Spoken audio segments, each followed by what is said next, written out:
So being into this industry, or maybe this in this open world these days, most of the people claiming to be a doctor, but then actually a doctor.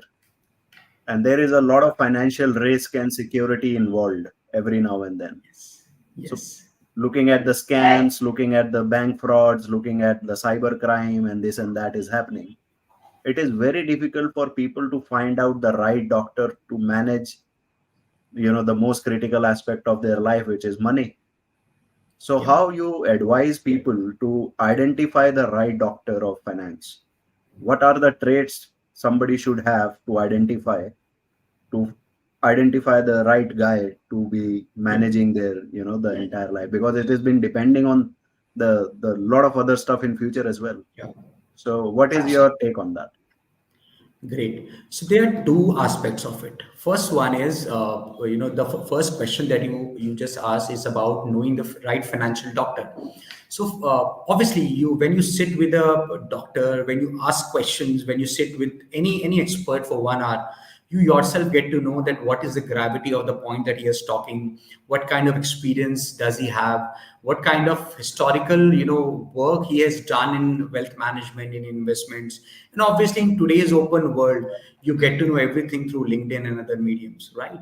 So that is one way to first check the credibility of that particular doctor. Second, obviously, when we discuss things, is he only giving you products, is he only giving you he invest here, or he is getting into your financial planning? See, the products are not important, the planning is important.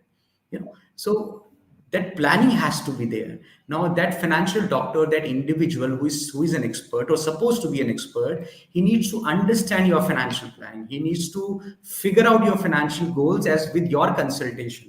Because each and everyone's financial goal of financial freedom amount, the corpus is going to be different. You will have a different financial freedom amount, I will have a different financial freedom corpus requirement. Yeah. So when we discuss with that financial doctor, is he asking questions to understand your financial goals, to understand your assets, liabilities, income, expenses? Is he talking, or is he asking questions on your current portfolio? Is he talking about you covering up your risk also or not? Or is he just giving you that invest this one, two, three places, invest in this new fund, or invest into these insurance plans or ULIP plans? Now, as soon as he does it, there is a red alert, red signal to you that no, you don't have to invest into product. You have to first understand your financial goals, your financial planning. That's how you get to know that if that expert is talking about your financial planning, creating your financial goals, then getting into a calculation that how to create that corpus so that you meet up your financial goals at the right point of time. That's when you understand that you are talking to an expert. You're not talking to a guy who's shallow in knowledge, right? Point number two, that's aspect number one for a financial doctor.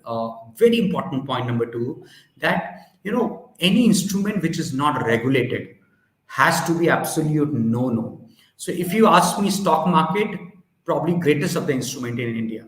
Bond market, great instrument. Precious metals, say gold and silver in a paper format, great instrument. But if you ask me cryptocurrencies, I'll say worst of the instrument.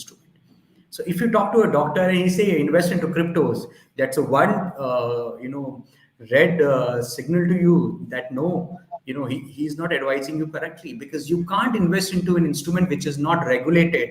If you don't have regulators like RBI or like SEBI, who are there in India, if you're investing into that kind of Ponzi schemes or cryptos and all, you should understand that the advice is not correct and you are talking to a wrong guy.